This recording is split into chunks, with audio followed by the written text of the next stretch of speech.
نحمده ونصلي على رسوله الكريم أما بعد فأعوذ بالله من الشيطان الرجيم بسم الله الرحمن الرحيم رب اشرح لي صدري ويسر لي أمري واحلل عقدة من لساني يفقه قولي. سورة البقرہ آیت نمبر 125. فرمایا وَإِذْ جَعَلْنَا الْبَيْتَ مَثَابَةً لِلنَّاسِ وَأَمْنًا وَاتَّخِذُوا مِن مَّقَامِ إِبْرَاهِيمَ مُصَلًّى، اور یہ کہ ہم نے اس گھر یعنی بیت اللہ کو لوگوں کے لیے مرکز اور امن کی جگہ قرار دیا تھا، اور لوگوں کو حکم دیا تھا کہ ابراہیم علیہ السلام جہاں عبادت کے لیے کھڑے ہوتے ہیں اس مقام کو مستقل جائے نماز بنا لو، نماز کی جگہ بنا لو. وَأَحِدْنَا إِلَىٰ إِبْرَاهِيمَ وَإِسْمَاعِيلَ أَن طَهِّرَا بَيْتِيَ لِلطَّائِفِينَ وَالْعَاكِفِينَ وَرُكَّعِ السُّجُودِ، اور ابراہیم اور اسماعیل علیہ السلام کو تاکید کی تھی کہ میرے اس گھر کو طواف اور اعتکاف اور رکوع اور سجدہ کرنے والوں کے لیے پاک رکھو. طاہرہ، عہدنا الی ابراہیم، کہ ہم نے یہ ذمہ داری دی تھی ابراہیم اور اسماعیل کو کہ میرے گھر کو پاک رکھنا. تو پاکی دو طرح کی ہوتی ہے، ظاہری اور عقیدے کی. تو ظاہری طور پر بھی جگہ پاک صاف ہونی چاہیے،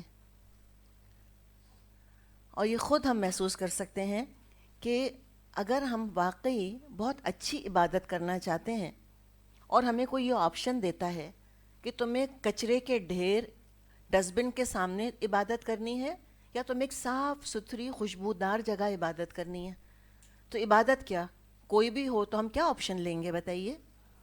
صفائی والا آپشن لیں گے. دیکھیں صفائی انسان پہ بڑا اثر ڈالتی ہے. ہم اس کو سمجھ نہیں پاتے کہ یہ اوندھے گھر جو ہوتے ہیں، بے ڈھنگے گھر جو ہوتے ہیں، چادریں میلی ہیں، مسلی ہوئی ہیں، بدبو آ رہی ہے، کھانے کے برتن پڑے ہیں، کتابوں پہ مٹی پڑی ہے، بچوں کے پیمپر جگہ جگہ پڑے ہیں، بچے گندے پھر رہے ہیں، گھر گندا ہے بالکل. ہمیں اس کا اندازہ نہیں ہوتا کہ نفسیاتی طور پہ یہ اس کا کتنا نیگیٹو اثر ہو رہا ہوتا ہے، کتنا منفی اثر ہوتا ہے. یہ ایک تجربہ کیا گیا تھا نیو یارک میں کرائم بہت بڑھ گیا تھا، اور وہاں پہ گریفٹی وغیرہ دیواروں پہ، اور جو ان کے جو سلمز تھے وہ اس میں بہت گندگی اور بہت برا حال تھا. تو جو نیا وہاں کا جو ہیڈ آیا نیو یارک کا، اس نے کام یہ کیا کہ سلمز کو صاف کروا دیا، دیواروں کو صاف کر دیا، کچرا اس نے اٹھوا دیا، کرائم ریٹ نیچے آ گیا. ان کا جو جرم تھے وہاں پہ جرم میں کمی آ گئی جرائم کے اندر. اس کا مطلب کیا ہوا کہ گندگی جو ہے انسان کو جرائم کی طرف بھی لے کے جاتی ہے، گناہوں کی طرف بھی لے کے جاتی ہے. تو گندگی تو بہت بڑی چیز ہے، پاکی کا اہتمام کرنا ہے ساتھ ساتھ. ہر گندگی ناپاکی نہیں ہوتی. مٹی پڑی ہے گندگی ہے، برتن پڑے ہیں گندگی ہے، ناپاکی تو نہیں ہے. تو امیجن کریں کہ گندگی بھی ہو ناپاکی بھی. واش رومز وغیرہ کو دیکھیں ہم اپنے کہ وہاں پہ گندگیاں پڑی تو نہیں رہتی کہ گند کے قدم رکھے انسان تو حال خراب ہو جائے انسان کا. نفاست اور نظافت اللہ نے فطرت میں رکھی ہے، بلکہ اپنے گھر کا تو اپنے گھر کا ہے، اس کو تو خاص اہتمام کریں. اور کوئی کسی کا رتبہ کم نہیں ہوتا اگر جھاڑو موپ لے کے خود باتھ روم دھو دیا. اگر 4 دن ماسی نہیں آتی تو کیا ہوگا باتھ روم کا؟ بتائیں ذرا. نہیں دھوئیں گے خود؟ دھوئیں، اٹھائیں کب چیزیں، اٹھائیں ٹوائلٹ کا برش، رگڑیں اس کو، ڈالیں اس کے اندر بلیچ ڈالیں جو ڈالتے ہیں، ہرپک ڈالیں جو ڈالیں، صاف ہونا چاہیے. قدم رکھے تو انسان کو دل خوش ہو، ہر چیز صاف ستھری. بعض لوگوں کی آدھی الماری باتھ روم کے اندر ہوتی ہے، تو الماری کس لیے ہے پھر؟ اگر سارے کپڑے باتھ روم میں ہی ٹانگنے ہیں تو فائدہ؟ ڈیسائیڈ نہیں کر پا رہے میلے ہیں کہ نہیں. بھئی تو ڈیسائیڈ کریں ایک دفعہ، ونس اینڈ فار آل. اگر میلے ہیں تو دھوئیں، صاف ہیں تو الماری. باتھ روم تو جگہ نہیں ہے کہ کھوٹیاں بھری پڑی ہیں کپڑوں سے، نعوذ باللہ. تو یہ چیزیں ان کو سمجھنے کی ضرورت ہے ہم کو. صفائی نصف ایمان ہے. گھر میں جھگڑے ہمارے خیال میں کس لیے ہوتے ہیں؟ ہم کہتے ہیں پتہ نہیں افیئر ہو رہا ہے ابا کا یا میاں کا، جس پہ بھی شک ہو گیا، نعوذ باللہ. ایسے ہیں ویسے ہیں، گھر پہ داخل ہوتے موڈ خراب ہو جاتا ہے. بھئی سوچیں، اپنا موڈ خراب ہوتا ہے دوسروں کا کیسے نہیں ہوگا؟ تو یہ بے ڈھنگا پن بہت بڑی بلا ہے. تو یہ اپنے گھروں کو، اپنے واش رومز کو کرنا ہے. اور پبلک واش روم کے بارے میں کیا خیال ہے؟ کیا خیال ہے ہمارا؟ بتائیں کیا کرنا چاہیے؟ جیسا تیسا چھوڑ دیں؟ ایک نظر پیچھے مڑ کے ڈالیں کہ میں کس حال میں واش روم چھوڑ کے جا رہی ہوں. کوئی اور آئے گا تو اس کو یہ کیسا لگے گا؟ اور خاص طور پہ جب ہم نے اپنے اوپر لبادے بھی ڈال لیے ہیں، نقابیں بھی پہن لی ہیں اور ہم نے عبائی بھی پہن لی ہیں.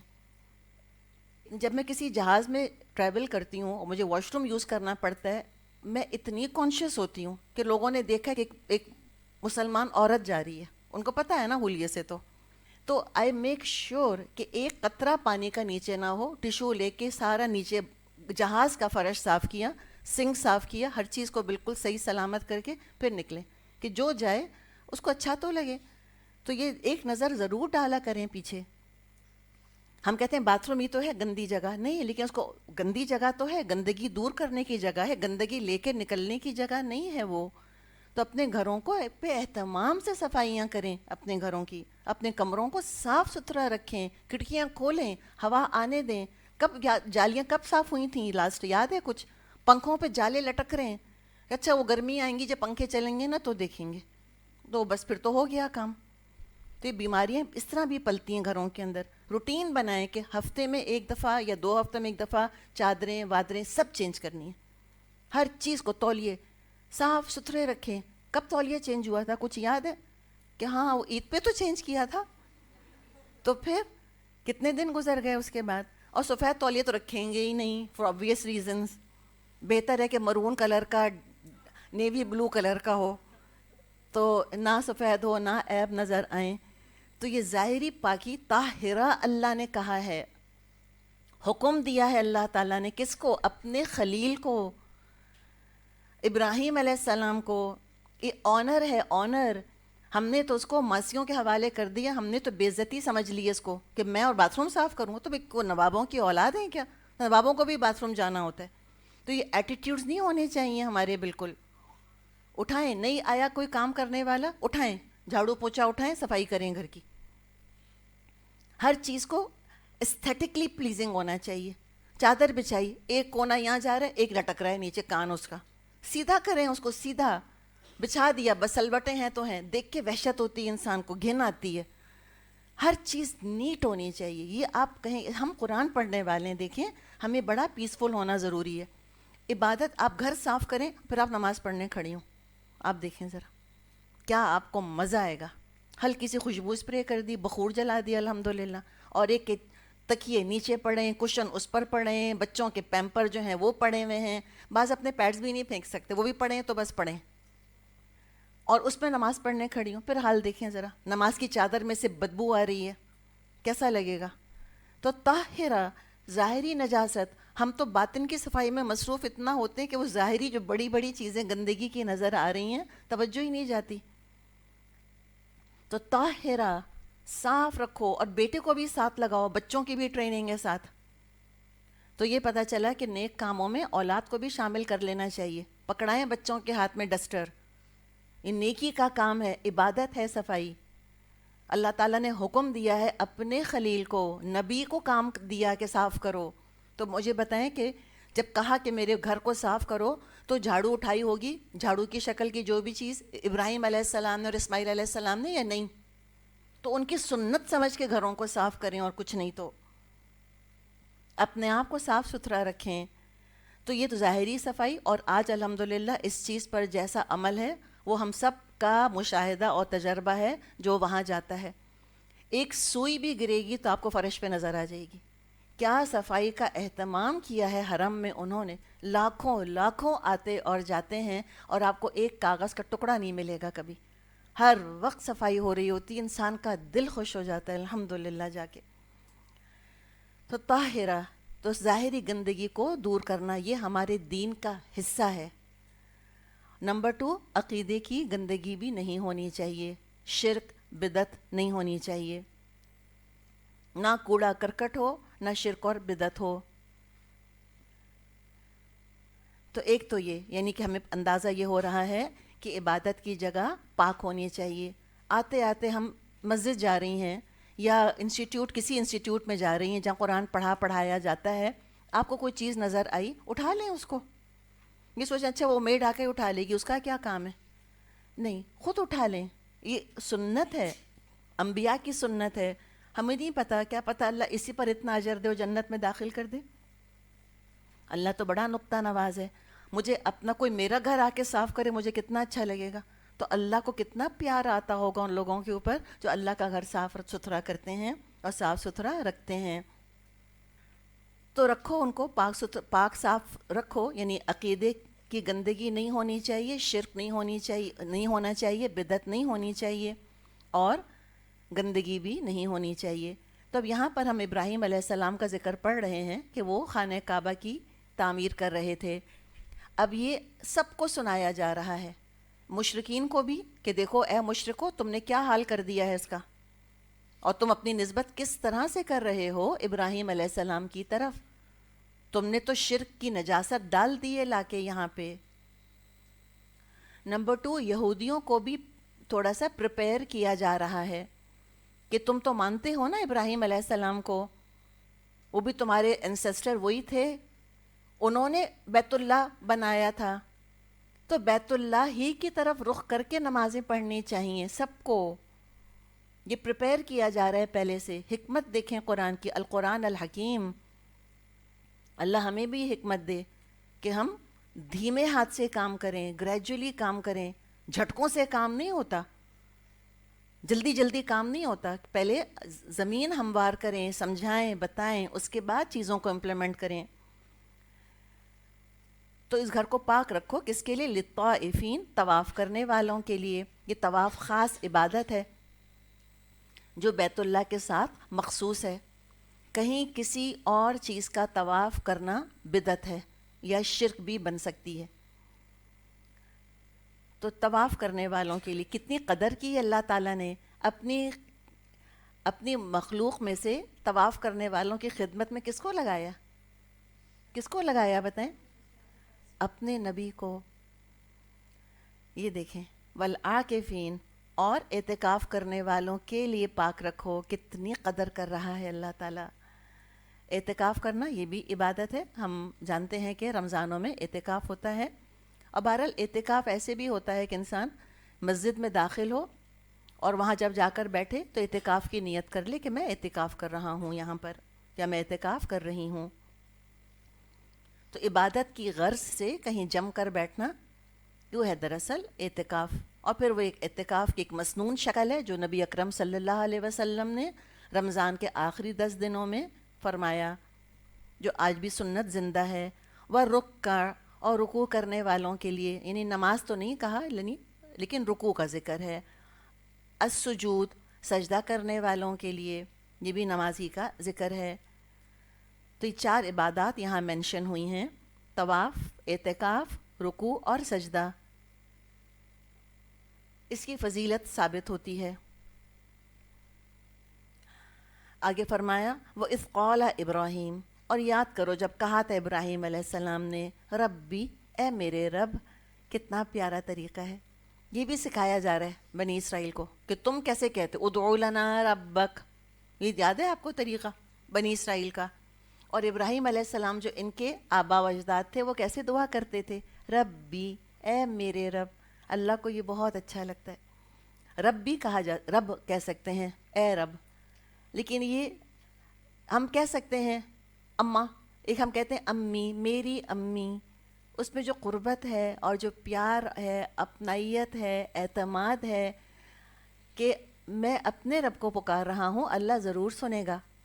تو کیا دعا کری؟ اجعل، اللہ تو بنا دے، ہذا، اس کو.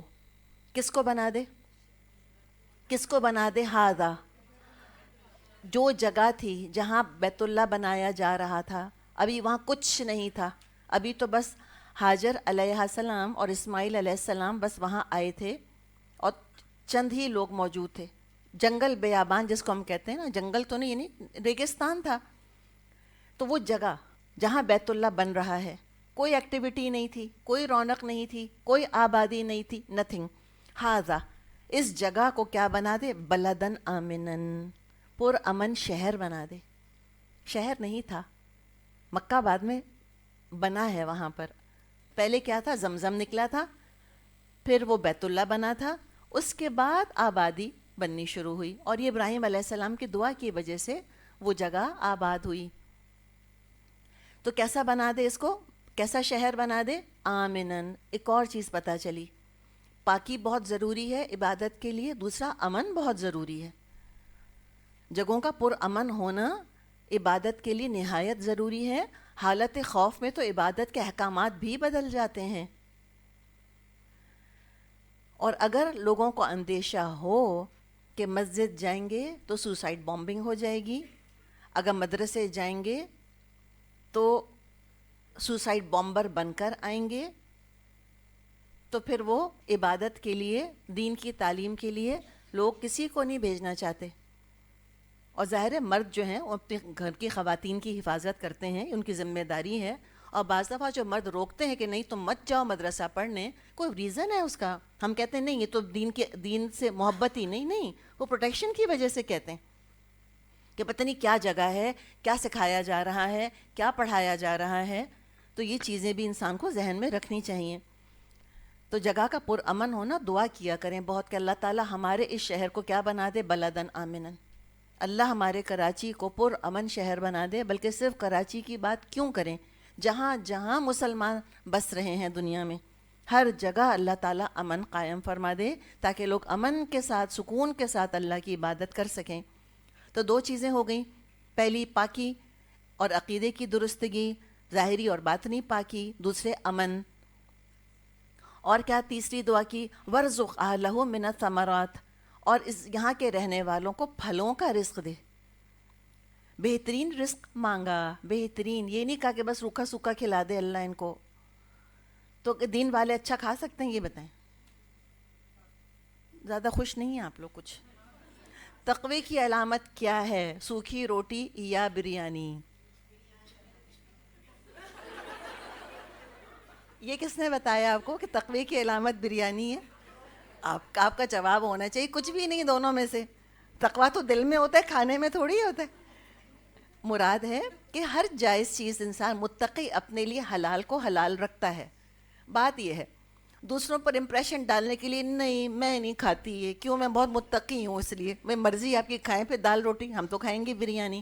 تو متقی وہ ہوتا ہے جو اللہ کی دی ہوئی حلال چیزوں سے خوب فائدہ اٹھاتا ہے، خوب خوش ہوتا ہے۔ مزے کی بات کیا ہے جو لوگوں کو نہیں پتہ کہ متقی زندگی انجوائے بہت کرتا ہے، مزہ بہت آتا ہے اس کو۔ حلال چیزیں ہیں الحمدللہ، اللہ کا نام لے کے استعمال کی جا رہی ہیں، اللہ نے برکت ڈالی ہے اور رونق ہے۔ آپ دیکھیں نبی اکرم صلی اللہ علیہ وسلم کی ذاتی زندگی کتنی خوشگوار تھی، اپنی بیویوں کے ساتھ، اپنی بیٹیوں کے ساتھ آپ کتنا خوش ہوا کرتے تھے الحمدللہ۔ تو لیکن یہاں مانگا کیا ابراہیم علیہ السلام نے، ان سے بڑھ کر متقی کون ہوگا؟ کیا مانگا کہ اللہ بس کچھ بھی کھلائے، کھانے پینے میں بزی ہو جائیں گے تو عبادت کس وقت کریں گے؟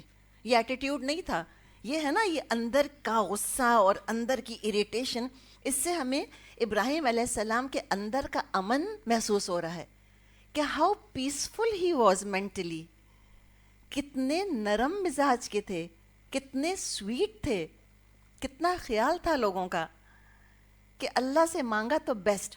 اور یہ تقوی کی علامت نہیں ہے کہ انسان اللہ سے دنیا نہیں مانگے، اللہ سے دنیا مانگیں، کیوں نہیں مانگیں؟ کوئی ڈریس اچھا لگ رہا ہے مانگیں اللہ سے کہ اللہ مجھ کو بہت اچھا لگا، اللہ چاہے گا تو دے دے گا۔ کبھی نہ ہچکچائیں اس کے اندر کہ ہو میں تو قرآن پڑھ رہی ہوں، میں دنیا کیسے مانگوں؟ تو کس سے مانگیں گے؟ کیا دین اللہ سے مانگیں گے، دنیا کیسے مانگیں گے؟ جا کے اللہ سے مانگیں۔ بہترین رزق مانگا کہ پھل دے، اور یہ جگہ کیا ہے بتائیں ذرا؟ ریگستان۔ اچھا انہوں نے بھی مانگا تھا، کسوں نے؟ وہ ہمارے پرانے جاننے والے کون تھے؟ بنی اسرائیل۔ انہوں نے بھی ریگستان میں کچھ مانگا تھا۔ کیا مانگا تھا انہوں نے؟ گھٹیا چیزیں مانگی تھیں، گھٹیا ترین چیزیں، وہ بھی نہیں ملی ان کو وہاں پر۔ لیکن کیوں نہیں ملی اس کے ریزنز ہم نے ڈسکس کیے تھے۔ یہاں پھر ریگستان ہے، اور یہاں پہ کیا مانگ رہے ہیں ابراہیم علیہ السلام؟ یہ ککڑی نہیں مانگ رہے، یہ لہسن پیاز نہیں مانگ رہے، کہہ رہے ہیں اللہ ان کو چیریز دے، ان کو اسٹرابیریز دے، ان کو اورنجز دے، یہاں پر آم کھائیں مثال کے طور پہ، یعنی یہ نہیں کہہ رہے وہ، لیکن ثمر کی بات کر رہے ہیں نا، فروٹس، کہ یہ چیزیں اللہ ان کو دے۔ وہاں گھاس کا تنکا نہیں اگتا، وادی غیر ذی زرع، ایک گھاس کا تنکا جہاں نہیں اگتا وہاں وہ پھل مانگ رہے ہیں۔ اللہ نے دیے کہ نہیں دیے؟ آج مکہ جائیں ذرا آپ، کون سی چیز ہے دنیا کی جو وہاں اویلیبل نہیں ہے؟ الحمدللہ. تو یہ ابراہیم علیہ السلام کی دعا ہے، اور اللہ نے دی کہ نہیں دی؟ جی، اس لیے کہ اللہ پر بھروسہ، ربی کہہ کے دعا کر رہے ہیں. اللہ سے قربت ہے، اللہ تعالیٰ سے کلوزنس ہے، اور اللہ کی اطاعت کر کے اور شکر ادا کر کے اور عبادت کر کے اور اللہ کی یعنی کہ دین کی خدمت کرتے کرتے دعا کر رہے ہیں. تو ہمیں ایک اور بات پتہ چلی کہ نیکیاں کرتے کرتے جو دعائیں مانگی جاتی ہیں ان میں قبولیت کا امکان بڑھتا ہے. اور یہ خاص طور پہ بیت اللہ کے پاس دعا کرنا.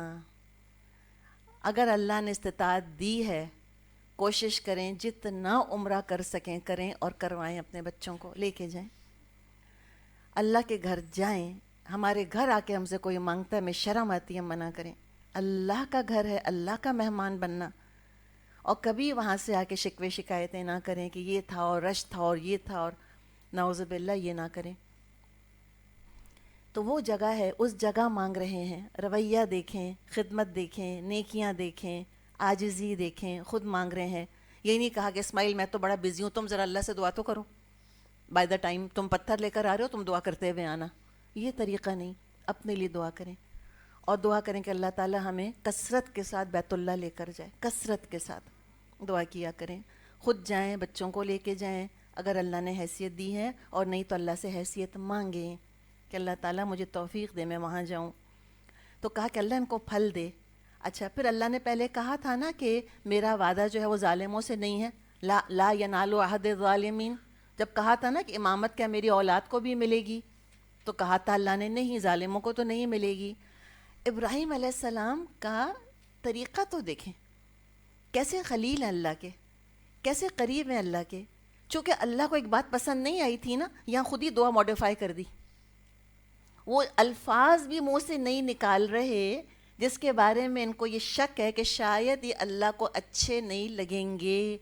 تو کہا کہ اللہ امن دے اور رزق دے. کس کو؟ من آمن منہم باللہ والیوم الآخر. اللہ بس انہی کو پھر دینا کہ جو اللہ کو مانتے ہیں اور آخرت کو مانتے ہیں. خود ہی ایڈ کر دیا اللہ کو خوش کرنے کے لیے. یہ ہیں خلیل کہ جو وہ لفظ بولنا نہیں چاہتے کہ جو اللہ کو اتنا سا بھی برا لگ جائے تو ایسا انسان کبھی وہ کام کرے گا جو اللہ کو برا لگے. یہ ہوتی ہے خلیل کی شان. لیکن اللہ کا فیصلہ کیا تھا کہ امامت بہرحال کوئی اور چیز ہے، وہ تو بڑا آنر ہے، اور یہ دنیا کے پھل فروٹ یہ تو کوئی بڑی چیز نہیں ہے. فرمایا قال ومن کفر، اللہ تعالیٰ نے فرمایا کہ جس نے کفر کیا فأمتعہ قلیلا، اس کو بھی دوں گا لیکن تھوڑا. امتعہ قلیلا، کافروں کو دوں گا. کتنا دے گا اللہ تعالیٰ کافروں کو؟ قلیلاً. کتنا دے گا؟ تھوڑا. اور تھوڑے میں کیا آتا ہے؟ ساری دنیا. متاع الدنیا قلیل قرآن میں آتا ہے. ساری دنیا قلیل ہے. اور اس کے بارے میں ہم نے وہ حدیث اگر آپ کو یاد ہو ایک دفعہ ڈسکس کی تھی. امیر سے امیر سے امیر سے امیر بھی کوئی انسان ہے، اس کو ساری دنیا نہیں ملی. آپ صلی اللہ علیہ وسلم نے فرمایا فجر کی 2 سنتیں، فجر کی 2 سنتیں جو کچھ دنیا میں ہے اور جن جن چیزوں پہ سورج نکلتا ہے ان سب سے افضل ہیں. فجر کی 2 سنتیں. اور سورج خالی دنیا پہ نہیں طلوع ہوتا، پورا سولر سسٹم لے لیں اس کے اندر. اس زمانے میں تو نہیں پتہ تھا لوگوں کو نا، صرف فجر کی 2 سنتیں. تو یہ دنیا تو بہت قلیل ہے، اور ہم اسی سے امپریس ہوئے جاتے ہیں. کافروں کو اتنا کیوں مل رہا ہے، اتنا کیوں مل رہا ہے؟ بتائیں، اس آیت کو پڑھ کے سمجھا دیں. تو اللہ تعالیٰ نے فرمایا جو کفر کرے گا اس کو میں تھوڑا سا فائدہ تو دوں گا. ثم اضطرہ الی عذاب النار وبئس المصیر، مگر آخر کار عذاب جہنم کی طرف گھسیٹوں گا اور وہ بدترین ٹھکانہ ہے. پھر مزید دعائیں. وَإِذْ يَرْفَعُ إِبْرَاهِيمُ الْقَوَاعِدَ مِنَ الْبَيْتِ وَإِسْمَاعِيلُ، اور یاد کرو ابراہیم اور اسماعیل علیہ السلام جب اس گھر کی دیواریں بلند کر رہے تھے اور دعا کرتے جاتے تھے. اذ یرفعو، مضارع لا کے ہماری آنکھوں کے سامنے نقشہ کھینچ دیا ہے، تخیل کو ٹریگر کر دیا ہے کہ کیسے ابراہیم علیہ السلام خانہ کعبہ کی دیواریں بلند کر رہے تھے. تو پرائمری رول ابراہیم علیہ السلام کا تھا. اسماعیل علیہ السلام ہاتھ بٹا رہے تھے. تو ایک اور سبق کیا ملا ہم کو؟ پہلے بھی سبق ہم نے دیکھا تھا، اور یہاں سبق کیا ہے کہ اپنی اولاد کو بھی نیک کاموں میں شامل کرنا چاہیے، خاص طور پہ مسجد وغیرہ کی خدمت کے لیے۔ کام کر رہے ہیں، کیسا کام؟ بیت اللہ بنا رہے ہیں اور دعا کرتے جا رہے ہیں۔ نیکی کے وقت دعا کرنا قبولیت کے امکانات کو بہت بڑھا دیتا ہے۔ اگر ماں کو ایک گلاس پانی بھی پلا رہی ہیں، گلاس لے کے جا رہی ہیں نا ماں کے پاس، دعا کر لیں۔ اپنے بچوں کا خیال کر رہی ہیں، بہن بھائیوں کا کوئی خیال کر رہی ہیں، دعا کر لیں۔ روٹی پکا رہی ہیں، نیکی ہے، دعا کر لیں، اس وقت دعا کر لیں۔ ہم کہتے ہیں عبادت و جانماز پر بیٹھوں گی تو کروں گی، کوئی نیکی کا کام جس سے اللہ، ہر نیکی کیا ہے؟ جس سے اللہ راضی ہو، تو دعا کر رہے ہیں۔ یہاں آپ آ رہی ہوتی ہیں، انسٹیٹیوٹ آ رہی ہوتی ہیں، ٹھیک ہے، آتے آتے دعا کیجیے گا۔ کیا کرنے آ رہی ہیں؟ نیکی نا، الحمدللہ۔ تو اللہ تعالیٰ قبول کرے گا۔ یہاں پڑھتے پڑھتے دعا کیا کریں، دعائیں بہت کیا کریں۔ نیند آ رہی ہے، دعا کریں اللہ میری نیند بھگا دے، آپ دیکھیے گا بھاگے گی۔ اریٹیشن ہو رہا ہے، دعا کریں اللہ اریٹیشن نہ ہو، نہیں ہوگا انشاءاللہ۔ تو یہ دعا کر رہے ہیں، ربنا، اے ہمارے رب، تقبل منا، اللہ ہماری یہ خدمت قبول فرما لے، انکا انت السمیع العلیم، اللہ تو سننے والا، جاننے والا ہے۔ تو کیا پتہ چلا؟ پتہ یہ چلا کہ ہر نیکی آٹومیٹکلی قبول نہیں ہوتی۔ یہ ہمارا خیال ہے، ہمارا زوم ہے اپنے بارے میں۔ ہم سمجھتے ہیں کہ نیکی کر لی میں نے، بس اب اللہ کو تو قبول کرنی پڑے گی۔ نعوذ باللہ، ناٹ ایٹ آل، ایسی بات ہی نہیں ہے۔ دعا کرنی چاہیے کہ اللہ قبول فرما لے، یہاں آنا قبول فرما لے اللہ میرا اور آپ کا، آٹومیٹک نہیں ہے۔ علماء کہتے ہیں کہ کتنے ہی لوگ ہیں ایسے جن پر عمل کا دروازہ کھلا ہے اور قبولیت کا دروازہ بند ہے۔ کیا؟ عمل کا دروازہ کھلا ہے اور قبولیت کا بند ہے۔ کتنے افسوس کی بات ہے نا۔ مثال کے طور پہ منافق مسجد نبوی میں نماز پڑھتے تھے، آپ صلی اللہ علیہ وسلم کے ساتھ غزوات میں شرکت کی ہے انہوں نے، تو عمل کا دروازہ تو کھلا تھا، تو کس کا بند تھا؟ قبولیت کا بند تھا۔ اتنی بڑی محرومی ہے۔ بعض لوگوں کو عمل کر کے سوائے تھکن کے کچھ حاصل نہیں ہوتا، کوئی نیت میں گڑبڑ، کوئی اور پرابلم، کوئی طریقہ غلط۔ مسند احمد میں حدیث ہے، آپ صلی اللہ علیہ وسلم نے فرمایا ہے روزدار کے لیے کہ رب صائم، کچھ ایسے بھی روزدار ہوتے ہیں، ان کا حصہ کیا ہوتا ہے اپنے روزے میں سے؟ حظہ من صیامہ الجوع والظمأ، صرف بھوک اور پیاس اس کے حصے میں آتی، کوئی اجر نہیں ہے اس کے لیے۔ وَرُبَّ قَائِمٍ، اور ایسے بھی ہوتے ہیں قیام کرنے والے، حظہ من قیامہ السحر، کہ ان کو اپنے قیام سے، قیام اللیل سے، جاگنے کے سوا اور کچھ حاصل نہیں ہوتا، صرف جاگنے کی مشقت ہے اور کچھ نہیں ملا۔ کتنے روزدار ہیں جن کو صرف بھوک اور پیاس کی مشقت پہنچتی ہے اور کچھ نہیں ملتا اجر ان کو۔ اللہ مجھے اور آپ کو اپنی پناہ میں رکھے، اپنی نیتوں کو ٹٹولا کریں، درست کیا کریں۔ ابراہیم علیہ السلام نے دعا کی اللہ قبول فرما لے، اور کب قبولیت کی دعا کر رہے ہیں؟ کام کرنے کے بعد۔ ہم کہتے ہیں ہم دعا کر کے ہاتھ پہ ہاتھ رکھ کر بیٹھ جائیں، فارغ، دعا کر لی میں نے بس ہو جائے گا۔ پہلے محنت کوشش کر کے دعا آخر میں کی جاتی ہے کہ اللہ اس کو قبول کر لے، اس کام کو ہاتھ پاؤں ہلانے ہوتے ہیں پہلے۔ ربنا، اے ہمارے رب، وجعلنا مسلمین لک، اللہ ہم دونوں کو اپنا مطیع اور فرما بردار بنا لے۔ پہلے اپنے لیے دعا، ہدایت کو فور گرانٹیڈ نہیں لیا کہ آج میں ہدایت پر ہوں، میں تو اللہ کا نبی ہوں تو آف کورس میں تو ہدایت پر رہوں گا۔ بعض دفعہ لوگ سمجھتے ہیں حج کر کر آگے تو زندگی بھر کی چھٹی، بس اب کچھ نہیں پتہ ہوتا کہ آج ہدایت ہے تو کل ہوگی ہی نہیں۔ کوئی یقین سے نہیں کہہ سکتا مجھ میں اور آپ میں سے کہ آج ہمارا دل لگ رہا ہے قرآن کی کلاس میں، اب پتہ نہیں منگل کو دوبارہ لگے گا کہ نہیں لگے گا، آنا چاہیں گے کہ نہیں آنا چاہیں گے، کچھ نہیں پتہ انسان کا۔ بار بار اللہ تعالیٰ سے مانگنی چاہیے، اہدنا الصراط المستقیم۔ تو اللہ ہم دونوں کو مسلمان بنا لے، فرما بردار اپنا، کہ ہمارا ظاہر جو ہے وہ بالکل خالص ہو جائے، ہمارا عبادت کا طریقہ بالکل صحیح ہو جائے۔ وَمِن ذُرِّيَّتِنَا أُمَّةً مُسْلِمَةً لَكَ، اور ہماری نسل میں سے قوم ایسی اٹھا جو تیری فرما بردار ہو۔ ذریت کے بارے میں ہم نے بات کی تھی، نسل در نسل، بیٹے بیٹیاں، پوتے پوتیاں، نواسے نواسیاں، سب، کہ نسل در نسل کے لیے دعا کیا کریں، اللہ کہ میری نسلوں کو اللہ تعالیٰ مسلمان رکھ، مومن بنا، مسجدیں آباد کرنے والا بنا، مسجدوں کا امام بنا۔ اولاد میں آثار نظر آتے ہیں تو بھی، اور نہیں نظر آتے تو بھی۔ ابراہیم علیہ السلام نے تو نہیں دیکھی تھی نا آئندہ آنے والی نسل، لیکن دعا کر رہے ہیں۔ جس کی جتنی تڑپ ہوتی ہے وہ دعا کی شکل میں ظاہر ہوتی ہے۔ اور کہہ رہے ہیں وَأَرِنَا مَنَاسِكَنَا وَتُبْ عَلَيْنَا إِنَّكَ أَنْتَ التَّوَّابُ الرَّحِيمُ، اور اے ہمارے رب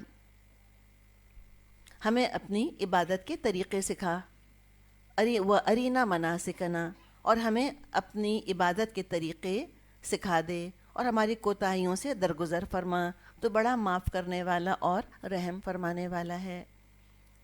تو پتہ چلا کہ جو اللہ کے خلیل تھے ابراہیم علیہ السلام، ان میں عاجزی بہت تھی۔ تو جو اللہ کے ولی ہوتے ہیں ان کے اندر ہیوملٹی ہوتی ہے،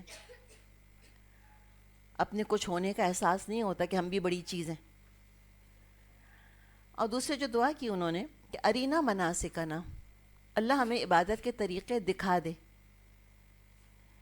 یہ بڑی امپورٹنٹ چیز ہے۔ پتہ چلا کہ عبادت ایجاد نہیں کی جا سکتی۔ وہ تو ابراہیم علیہ السلام تھے، آپ کا کیا خیال ہے ان کی نیت کیسی تھی؟ ابراہیم علیہ السلام کی نیت کے بارے میں کیا خیال ہے؟ پیور سے پیور سے پیور، ٹھیک ہے نا؟ کون تھے وہ؟ عام انسان کے نبی۔ ان کی ہدایت میں کوئی شک ہے ہم کو؟ نہیں۔ کہتے میں خود ہی سوچ لیتا ہوں کوئی طریقہ، نہیں سوچا۔ عبادت کے طریقے خود سے نہیں سوچے جاتے۔ بہت بڑی جرت کرتے ہیں لوگ جب کہتے ہیں کہ تم مرنے والے کے لیے 7 دفعہ سورہ بقرہ پڑھ کر بخش دو، وہ بخشا جائے گا۔ بڑی جرت ہے بھئی، آپ پہ وہی نازل ہوئی ہے، نعوذ باللہ۔ کیسے پتہ چلا آپ کو کہ آپ کے 7 دفعہ سورہ بقرہ پڑھنے سے مردہ بخشا جائے گا قبر کے اندر؟ ہے کوئی حدیث اس کے اوپر؟ نہیں، خود سے گھڑ لیا طریقہ۔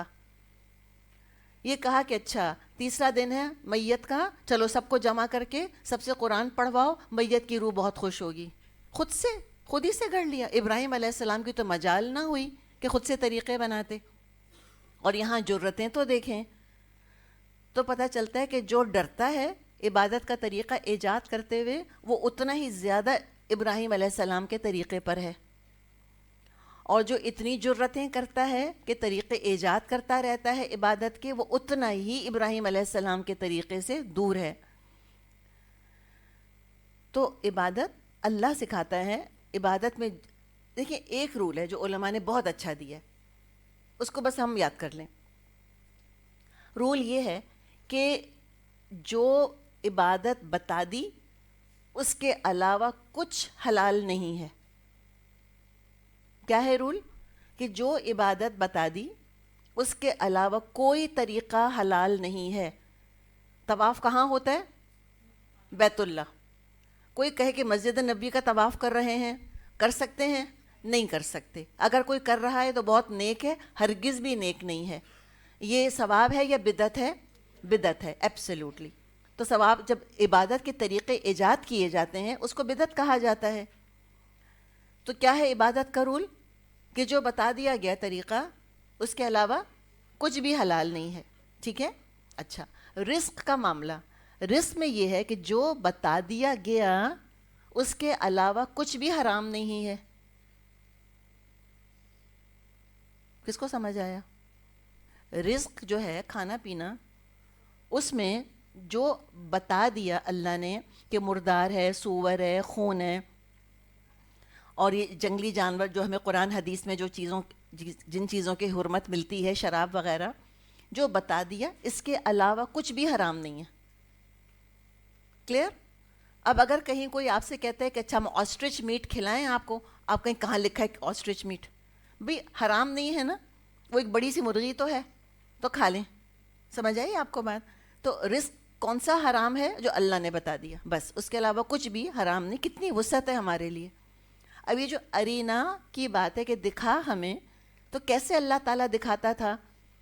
علماء کہتے ہیں کہ اللہ تعالیٰ نے براہ راست فرشتہ بھیج کر انبیاء کو عبادت کے طریقے سکھائے. براہ راست جبریل علیہ السلام آتے تھے، جیسے کہ ہمیں پتہ چلتا ہے احادیث سے کہ جبریل علیہ السلام تشریف لائے اور نبی اکرم صلی اللہ علیہ وسلم کو وضو کا طریقہ کر کے سکھایا، نماز پڑھ کے دکھائی بڑے اہتمام کے ساتھ. پہلے نمازوں کے اول وقت میں آ کے نماز پڑھائی، اس کے بعد نمازوں کے بالکل آخری وقت میں نماز پڑھ کے دکھائی، اور پھر آپ صلی اللہ علیہ وسلم سے فرمایا کہ آپ کی امت کی نمازوں کا وقت ان دونوں انتہاؤں کے بیچ میں ہے. تو یہ طریقہ کہ براہ راست جبریل علیہ السلام تشریف لاتے تھے اور دکھاتے تھے، یا اللہ تعالیٰ وحی کے ذریعے بتا دیا کرتا تھا. جیسے مثال کے طور پہ زکوٰۃ کا نصاب، کہ زکوٰۃ کیسے دینی ہے، 2.5% کہاں سے آیا؟ اللہ نے وحی کری آپ صلی اللہ علیہ وسلم کی طرف. روزے کا طریقہ، یا اللہ کوئی خواب دکھا دیا کرتا تھا انبیاء کو کہ ایسے کرنا ہے، تو انہوں نے بھی اللہ ہی سے کہا کہ اللہ تو بتا کیا طریقہ ہونا چاہیے، اور فرمایا کہ اللہ تو ہم پر مہربان ہو جا، غلطیاں معاف فرما دے. اور یہ کون توبہ کر رہا ہے؟ کون کہہ رہا ہے؟ ابراہیم علیہ السلام. وہ امتحانات یاد ہیں، 7 امتحان، ان میں سے کتنوں سے تو گزر گئے اور ابھی کچھ اور گزرنے ہیں، یا ہو سکتا ہے گزر چکے ہوں. اب دعا کر رہے ہیں کہ اللہ ہمیں معاف کر دے. عاجزی، پتہ چلا کہ جو جتنی ہیوملٹی اور عاجزی اختیار کرے گا وہ اللہ کے اتنا قریب ہوگا. اور یاد رکھیں کہ عاجزی کی ایک بہت بڑی علامت ہے دوسروں کے بارے میں سخت الفاظ نہ استعمال کرنا. وہ ایسے ہیں، وہ بدتمیز ہیں، وہ نافرمان ہیں، وہ فلاں ہیں، اس کا مطلب ہے عاجزی نہیں ہے. ہم ابراہیم علیہ السلام کے بارے میں پڑھیں گے تو لوط علیہ السلام کی قوم کے لیے وہ تو جھگڑنے کھڑے ہو گئے تھے فرشتوں سے کہ مہلت دے دیں اور یہ کر دیں اور ایسے کر دیں. تو لہٰذا دوسروں کے بارے میں نرمی، فتوے نہیں دیں کہ بات نہیں سنتے، ایسے ہیں ویسے ہیں، برے ہیں، سٹبن ہیں، یہ باتیں نہیں کرنی چاہیے بالکل ہم کو. تو یہ جو وتب علینا ابراہیم علیہ السلام فرما رہے ہیں، توبہ کے بھی درجات ہوتے ہیں. چلیں 3 کم از کم دیکھ لیتے ہیں. ایک میری اور آپ کی توبہ. ہم کس چیز پہ توبہ کرتے ہیں؟ جی گناہوں کے اوپر، گناہوں پہ توبہ کرتے ہیں. زبان سے غلط بات نکل گئی، کوئی غلط انداز سے کسی کو دیکھ لیا، کوئی نماز آگے پیچھے ہو گئی، تو ندامت کی وجہ سے گناہوں پہ شرمندگی اور آئندہ نہ کرنے کا ارادہ. یہ عام انسان کی توبہ ہے، میری اور آپ کی. پھر ایک خاص لوگوں کی توبہ ہوتی ہے، وہ مکروہ چیزوں پر بھی توبہ کرتے ہیں، برے خیالات اور نیت کی کمی بیشی پر بھی توبہ کرتے ہیں کہ برا خیال بھی آیا کیسے. اور اگر نماز اعلیٰ ترین درجے کی نہیں ہے اس پر توبہ کرتے ہیں کہ یہ تو اچھا سٹینڈرڈ نہیں تھا نماز کا، دھیان بڑا بھٹکا میرا. تو یہ کتنی توبہ ہو گئی؟ عام لوگوں کی توبہ اور خاص لوگوں کی توبہ. اب ایک اور بھی ہوتی ہے، خاص الخاص لوگوں کی توبہ. خاص الخاص، تو ابراہیم علیہ السلام آپ کے خیال میں کس کیٹیگری میں ہیں؟ خاص الخاص توبہ ہوتی ہے کہ درجات کی بلندی ہوتی ہے اس میں. فرمایا اللہ تو بہت توبہ قبول فرمانے والا ہے. تو اللہ تواب کس کے لیے ہے؟ جو بار بار توبہ کرے خود. تواب کیا، اس میں مبالغہ ہے، بار بار توبہ قبول کرنے والا، بہت زیادہ توبہ قبول کرنے والا. تو اللہ کی اس شان سے تو میں اور آپ ضرور فائدہ اٹھائیں، کثرت سے استغفار کیا کریں، تو اللہ کی شان توابی سے ہم فائدہ اٹھائیں گے. جو ایک ہی دفعہ زندگی میں یا دن میں ایک ہی دفعہ توبہ کرتا ہے تو تواب ہونے کا تو فائدہ نہ اٹھایا اس نے اللہ کا کہ اللہ تواب ہے. تو کوئی غلطی ہو جائے، آپ کو اپنا ضمیر کہے کہ تم نے یہ لفظ کیوں بولا، فوراً توبہ کریں، اللہ مجھے معاف کر دے، فوراً صفائی کریں اپنی، طاہر ہے نا. ہمیں تو پاک صاف رہنا ہے, گناہوں کی گندگی کو بھی دور کرنا ہے. اور اللہ تو رحم فرمانے والا ہے. پھر اتنی پیاری دعا جس کی بدولت آج میں اور آپ مسلمان ہیں. میری اور آپ کی فکر کب کی تھی؟ آج سے 4,500 سال پہلے ابراہیم علیہ السلام نے کیا دعا کی؟ ربنا, اے ہمارے رب, وابعث فیہم رسولا, ان لوگوں میں اللہ ایک رسول بھیج جو منہم, انہی میں سے ہو, یتلو علیہم آیاتکا, ان پر تیری آیات تلاوت کرے, وَيُعَلِّمُهُمُ الْكِتَابَ وَالْحِکْمَةَ, اور ان کو کتاب اور حکمت کی تعلیم دے, وَيُزَكِّيهِمْ, اور ان کا تزکیہ کرے, إِنَّكَ أَنْتَ الْعَزِيزُ الْحَكِيمُ, اللہ یقیناً تو ہی زبردست ہے, حکمت والا ہے. آپ صلی اللہ علیہ وسلم نے فرمایا, انی دعوت ابی ابراہیم, بے شک میں اپنے والد ابراہیم علیہ السلام کی دعا ہوں. انی دعوت ابی ابراہیم و بشارت عیسیٰ بی, اور عیسیٰ علیہ السلام کی بشارت ہوں جو انہوں نے میری دی تھی. کتنی خوبصورت حدیث ہے کہ میں اپنے ابو ابراہیم علیہ السلام کی دعا ہوں اور عیسیٰ علیہ السلام کی بشارت ہوں. تو اتنی ساری نعمتیں مانگی جو کہ فزیکل نیڈز ہیں انسان کی. تو پہلے جسمانی ضروریات, کیا کیا تھیں جسمانی ضروریات؟ پاک صاف صفائی, اور کیا مانگا تھا؟ امن, اور کیا مانگا تھا؟ رزق, سب مانگا. اور پھر کیا کیا کہ وہ جگہ بھی بنا دی. خالی دعائیں مانگ کے نہیں بیٹھ گئے کہ بھئی عبادت کریں گے تو کہاں کریں گے, ریسورسز بھی تو چاہیے, ہاتھ پاؤں بھی تو ہلانے ہیں, جگہ بھی بنا دی بیت اللہ. اور اب روحانی رزق کی دعا کر رہے ہیں. بالکل نیچرل طریقہ ہے انسانوں کا. اسی لیے کہتے ہیں اسلام دین فطرت ہے. ہم جب دعا مانگتے ہیں تو سوچتے ہیں کیا دعا کروں, پہلے ہدایت مانگوں کہ پہلے کھانا. ہم کہیں گے نہیں, متقی کیا کرتا ہے, پہلے ہدایت مانگتا ہے, کھانے کا کیا ہے, ملے یا نہ ملے. ہم یہ سوچتے ہیں نا, یہ کیا مانگا گیا؟ نیچرل چیزیں. بھئی پیٹ بھرے گا تو کچھ سمجھ آئے گا آگے انسان کو. تو پہلے وہ حدیث تک میں یہ آتا ہے کہ اگر کھانا اور عشاء کی نماز ساتھ ساتھ تمہارے سامنے ہوں کہ پہلے کھانا ہے یا عشاء, پہلے کھانا کھاؤ پھر عشاء پڑھو. یہ آپ صلی اللہ علیہ وسلم نے فرمایا ہے. تو اب یہاں پر ساری وہ جسمانی ضروریات کا ذکر کر کے اس کا انتظام اپنی طرف سے جتنا کر سکتے تھے وہ کیا. اور اب روحانی غذا اور رسول ایسے ہی انسان کی ضرورت ہیں جیسے کھانا پینا انسان کی ضرورت ہے. اور 4 کاموں کا ذکر کیا. تلاوت الکتاب, کہ اپنا کلام نہیں اللہ کا کلام سنائیں گے لوگوں کو. اور تعلیم شریعت, یعلمہم الکتاب والحکمہ, احکامات بتائیں, وضاحت کریں, عملی طور پہ کر کے دکھائیں. اور کیا کریں؟ یزکیہم, اخلاقی برائیاں دور کریں اور اخلاقی خوبیاں پروان چڑھائیں. اخلاقی برائیاں دور کریں اور اخلاقی خوبیاں پروان چڑھائیں. لیکن پھر تزکیہ و طاہرہ آیا, یہاں تزکیہ آیا. اور اسلام میں طہارت کے جتنے تفصیلی احکامات ہیں وہ کسی دوسرے دین میں ہم کو نہیں مل سکتے. صفائی پاکی کا اہتمام کرنا ہے. پاکی جو ہے طہارت, وہ صفائی سے ایک درجہ آگے ہے. عرب کی سرزمین امیجن کریں کہ جہاں پانی کی اتنی قلت تھی, اتنی گرم وہ جگہ تھی, اور ریگستان میں دھول مٹی ویسے ہی بہت اڑتی ہے, اس میں نبی اکرم صلی اللہ علیہ وسلم کا کیا ڈسکرپشن آتا ہے. آپ صلی اللہ علیہ وسلم کا حال حلیہ کیا ہوتا تھا؟ صحابہ فرماتے ہیں کہ ہم کسی بچے کے پاس جاتے تھے اور اس بچے کی خوشبو سے ہم سمجھ جاتے تھے کہ نبی اکرم صلی اللہ علیہ وسلم نے اس کو چھوا ہے. ایسے آپ میں سے خوشبو آیا کرتی تھی.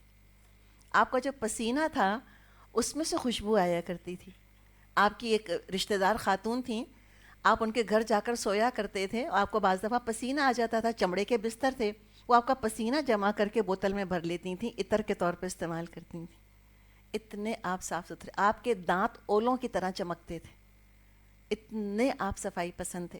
اور آپ اہتمام کرتے تھے کہ سفر تک میں کنگا یہ اور خوشبو اور یہ سب چیزیں آپ اپنے پاس رکھا کرتے تھے. تو یہ ہے یزکی تزکیہ، ظاہری بھی، ظاہری چیز بھی بالکل صاف ستھری ہونی چاہیے. اور تزکیہ ہم جانتے ہیں کہ اخلاق کا، کردار کا تو ہونا ہی ہے، وہ لازمی چیز ہے. اور یہ نہیں ہو سکتا کہ انسان کا اپنا اخلاق کردار پاک ہو اور وہ ظاہری گندگی کو دیکھ کے بے حس بیٹھا رہے. یہ نہیں ہو سکتا. یہ جو باہر گندگی قبول کرتے ہیں وہ اندر بھی کوئی ایشو ہے، تو ذرا انسان کیئرفل رہے.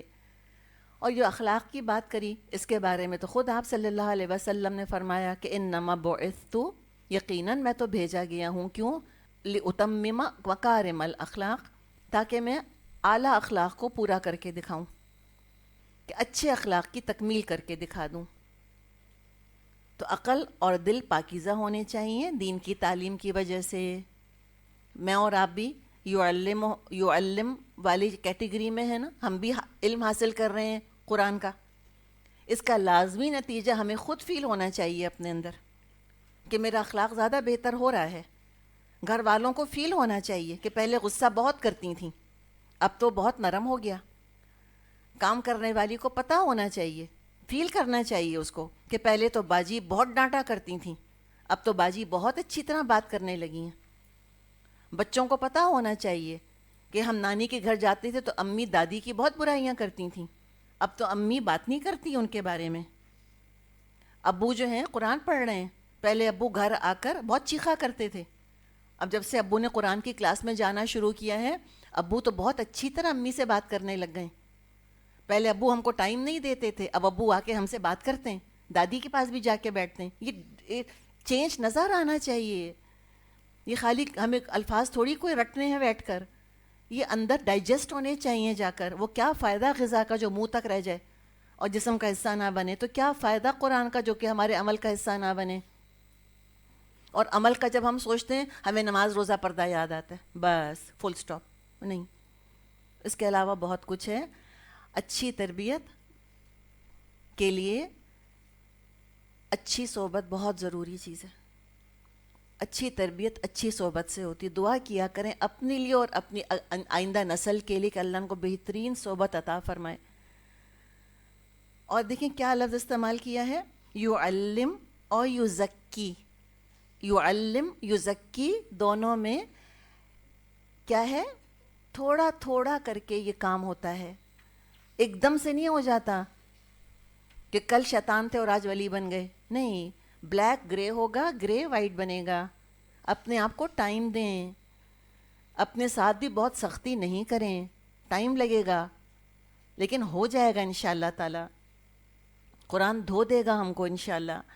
تو یہ سٹیپ بائی سٹیپ ہے، تدریج ہے اس کے اندر. تدریج سمجھتے ہیں؟ دیکھیں دو چیزیں یاد رکھیں. آپ کہیں گے کتنا یاد رکھیں؟ آپ کہتے ہیں یہ دو یاد رکھیں، وہ دو یاد رکھیں. جی ہاں، دو چیزیں کیا یاد رکھیں؟ ایک یہ یاد رکھیں کہ عقیدے میں تو چاہیے ریولیوشن، عقیدے میں انقلاب آنا چاہیے. ابھی کہو کہ اللہ ایک ہے، ابھی کہو. جی ہاں، اللہ ایک ہے، بالکل یہ ہے ریولیوشن. ٹھیک ہے، قولو ابھی آنے والا ہے، قولو ہم بات کریں گے. اچھا، لیکن عادتوں میں ہے ایولیوشن. عادتیں جو ہیں ان میں ٹائم لگتا ہے، وہ آہستہ آہستہ چینج ہوتی ہیں. تو یہ ہے دراصل یعلم یزکی، آہستہ آہستہ علم حاصل کرتے ہیں تھوڑا تھوڑا کر کے. ابھی امر پڑھا، اچھا اب یہ پڑھیں گے، اچھا ابھی یہ پڑھا، ثلاثی مجرد پڑھا، اچھا اب آگے مزید پڑھیں گے. یہ تھوڑا تھوڑا کر کے آتا ہے. اور تزکیہ بھی رفتہ رفتہ ہوتا ہے. لیکن پتہ کیا چلا کہ تعلیم اور تزکیہ ہینڈ ان ہینڈ، بس یہ ساتھ ساتھ چلنا چاہیے. تعلیم اور تزکیہ، تعلیم اور تزکیہ. انک انت العزیز الحکیم کو سوچے کیسے ہوگا، تو ہوگا، اللہ کرے گا انشاءاللہ. اللہ کی مدد حاصل ہے، اللہ زبردست ہے اور حکمت والا ہے. چلیں الحمدللہ، یہاں تک ہمارا یہ رکوع مکمل ہوا.